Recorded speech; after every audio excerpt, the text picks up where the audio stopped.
Mishe, Mishe, Mishe, Mishe, Mishe, Mishe, Mishe, Mishe, Mishe, Nichnas Adar. Mishe, Mishe, Mishe, Mishe, Mishe, Mishe, Mishe, Mishe, Mishe, Nichnas Adar. Oh, Mishe, Nichnas Adar, Marbim Vesimcha. Mishe, Nichnas Adar Marvim Vesimcha.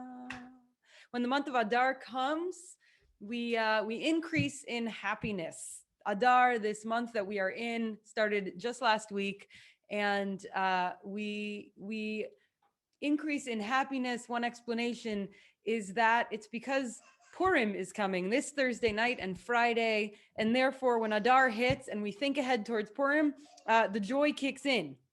But this year's a little hard. We're coming up on 1 year on the Jewish calendar since our community, many in our community came together. A lot of us didn't come together that night. It was the beginning of this new reality. A lot of uncertainty this week alone has brought such tremendous destruction in Texas. There are so many things that we are holding that make it hard to just rejoice and to just celebrate and to just be in happiness. But we can still find ways to laugh. We can still find ways to celebrate together. There's a famous line in the Megillah, one of a few, which describes the simcha, the joy, the happiness that the Jews and others experienced toward the end of our story. Layehudim haita ora v'simcha v'sason v'ikar.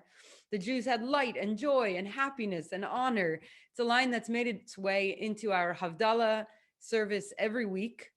But what I noticed this year is that it comes a little bit earlier than we might expect.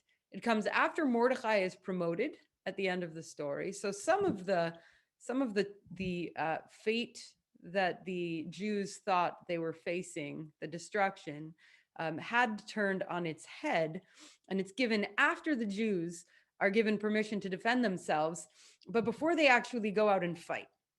The story isn't over yet. They hadn't totally been saved from destruction. There's still tremendous uncertainty, but there's still reason for them to rejoice. There's a story in the Talmud of Rabbi Baroka, who hangs out in the marketplace with Eliyahu Hanavi, Elijah the prophet. Now, Eliyahu was long dead, but just like we say he visits every Seder, he'd also been known to visit some rabbis now and again.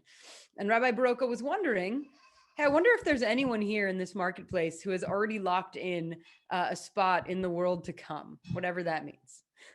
Eliyahu looks around. Oh yeah, those two over there. So Rabbi Baroka is like, that's so incredible. I want to find out who those people are. The only people here in this crowded marketplace who have a place in the world to come. Maybe they're rabbis like me. Maybe they're major philanthropists. They give a lot of tzedakah, right? Who are these people? So he asks them and they say, we're clowns. And when we see somebody who looks upset or like they're having a hard time, we go over and we try and bring them a little bit of laughter, a little bit of joy. Clearly, what these clowns were doing was of great value. The rabbis who wrote down and recorded this story wanted us to understand it. We need laughter. So back to that phrase I started with, Misha nichnas Adar marbim b'simcha. When Adar comes, we increase in joy. There's another way to explain it, that it's not something that's happening to us just by virtue of time happening, but something that requires a little more work on our part. When Adar comes, when we're looking towards Purim, we need to actively increase our happiness. I was thinking about the other time of year that the rabbis use a similar phrase, which is Mishenichnas Av. When the month of Av comes, we decrease our happiness, moving towards Tisha B'Av, the greatest day of communal mourning and a major fast day on our calendar. Av has a whole system set in place to move us toward Tisha B'Av. We stop eating meat and drinking wine, food and drink that presumably bring us joy. We don't cut our hair or listen to live music or plan weddings. All of these changes that are part of Jewish mourning practices.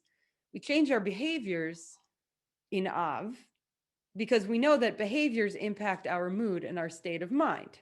And then on Tisha B'Av, the day itself, we sit on the floor, we read words in a sad melody, we sing sad songs, and we lament. So, what if we take that model and apply it towards Purim and towards Adar? Because it works on Tisha B'Av. Tisha B'Av is a bummer of a day. It's really, really sad. Let's turn it on its head and get ourselves actively ready for Purim, a day of silliness and stepping outside ourselves and our routines, a day of dressing up and making noise and of celebrating. Joy is a muscle we have to exercise, and it's one that does us good. I heard from Rabbi LaBelle that Steve Martin has a daily practice of standing in front of his mirror for 5 minutes every day and laughing. I haven't been able to confirm this, but it sounds like something that could and should be true. So here's what I want to challenge us with this week. Let's get ready for Purim. Set some intentions with me right now, leharbot b'simcha, to increase happiness. Let's get joyous together. Every day between now and Purim, try and find one way or many ways to increase your joy. Foods that make you happy, people you talk to who lift your spirits. Watch a comedy special. Look in the mirror and laugh, or not in the mirror. That might be a lot to ask. Dance. Even if it starts as fake laughter or a little bit forced, give it a try. And then show up Thursday night with your costume, Zoom style, cape on the top, PJs on the bottom, if that's what you're going for. And we'll all be a little bit more ready to let go, to celebrate the simple blessing of just being alive. Shabbat Shalom.